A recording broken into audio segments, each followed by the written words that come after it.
Hello everyone, welcome back to our channel TechUp. On today's video, I'm going to show you how to clear cache in Telegram. It's very quick and easy, so let's get started. First of all, open the Telegram app on your phone. If you don't have the app yet, you can get it from Google Play Store or the Apple App Store. Once you do that, go ahead, launch the app, then sign in. Now on the screen at the bottom right corner, you'll find settings option.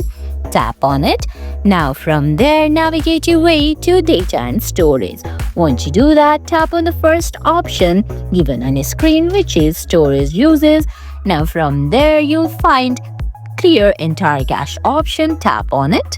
Then select clear entire cache from the menu that's appearing from the bottom of your screen. And guys, that's it.